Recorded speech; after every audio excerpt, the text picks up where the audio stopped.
The Brooklyn Bridge.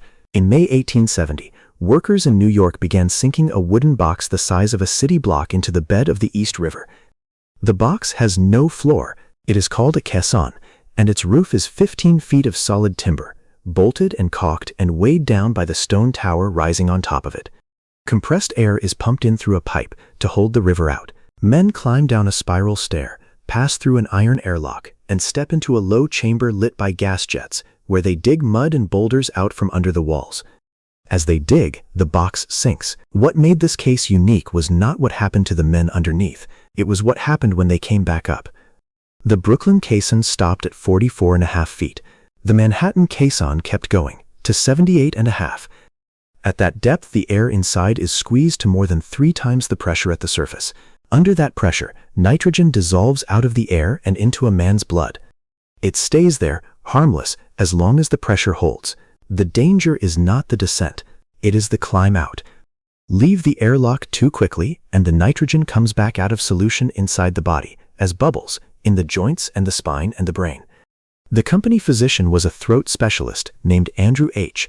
Smith. He recorded 110 cases serious enough to need him. 14 of those men died. In the spring of 1872, the bridge's chief engineer was carried out of the Manhattan caisson unconscious. His name was Washington Roebling, and he never walked the site again. Today, the towers still rest on both caissons. Neither was ever removed. Hawk's Nest Tunnel. In March 1930, near Galley Bridge in West Virginia, about 5,000 men began boring a tunnel through a mountain to divert a river for a hydroelectric plant. The pay is 25 cents an hour for 60 hours a week. 3/4 of the men are black, brought in from the south, and they are given the work at the face.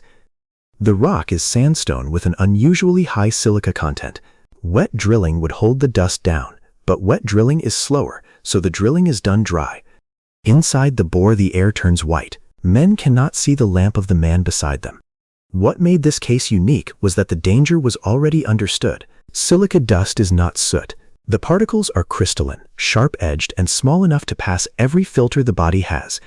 They travel to the deepest sacs of the lung and lodge there. The lung does the only thing it knows how to do, and walls them off with scar tissue. Each new crystal adds more scar. The lung slowly turns rigid.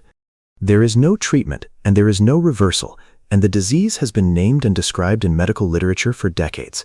It is called silicosis. Men began dying within months of starting work. The company acknowledged 109 deaths. Later, investigators, counting the migrant workers who went home to die, put the figure between 476 and 764. Dozens were buried without markers in a field outside Somersville. The tunnel is still in use and the water still runs through it. The Panama Canal. In 1881, a French company began cutting a sea-level channel across the Isthmus of Panama through 50 miles of jungle and 1 continental divide. The plan is to repeat exactly what the same company had already done in Egypt. Steam shovels are shipped in. Track is laid. Excavation begins at Culebra, where the ground rises 300 feet above the intended waterline and refuses to hold a slope. In the wet season, the cut fills with mud that slides back into itself faster than it can be dug out. What made this case unique was that the machinery was never the problem. The isthmus carries 2 mosquito-borne diseases, and in 1881 nobody knows they are mosquito-borne. Yellow fever kills in days. Fever, then a false recovery, then jaundice and black vomit. Malaria works over weeks of alternating chill and fever. The prevailing theory holds that both rise from bad air and rotting vegetation, so the response is to clear brush and to keep the sick indoors, near standing water, near the insects. New arrivals from Europe are the most vulnerable and the least protected. The engineer who had built the Suez Canal, and who had told investors this would be easier, was Ferdinand de Lesseps. His company recorded roughly 22,000 deaths and spent $287 million before the Tribunal Civil de la Seine ordered it wound up on the 4th of February, 1889. The French cut is still there. The canal that opened 25 years later runs through part of it. Hoover Dam.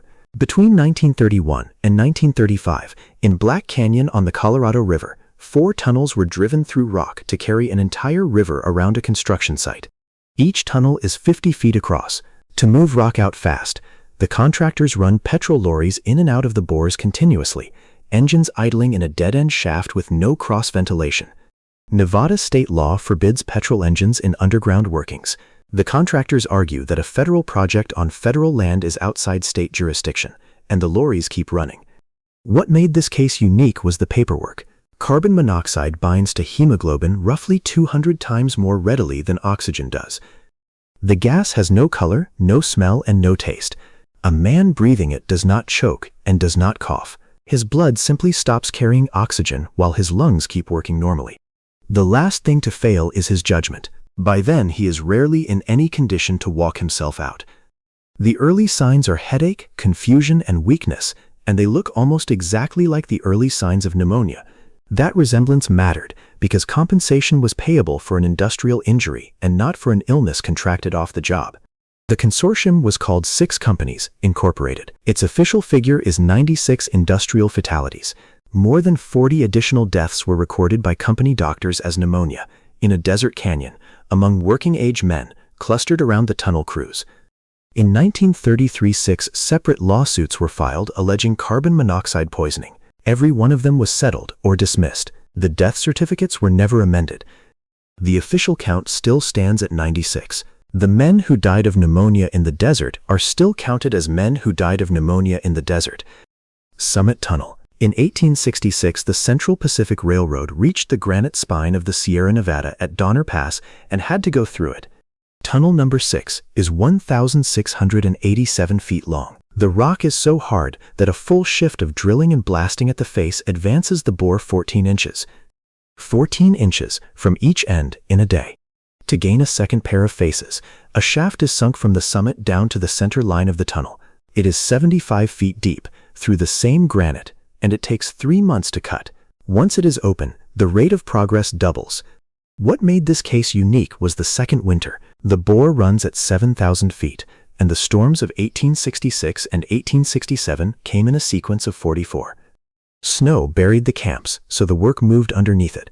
Shafts were sunk through the drifts. Corridors were dug between the bunkhouses and the rock face, roofed by the snowpack itself, lit by lanterns and ventilated by chimneys cut up through 40 feet of it. Whole crews lived and worked for weeks without surfacing. Then the drifts moved. Avalanches came down on the camps in the dark and carried men off with the buildings around them.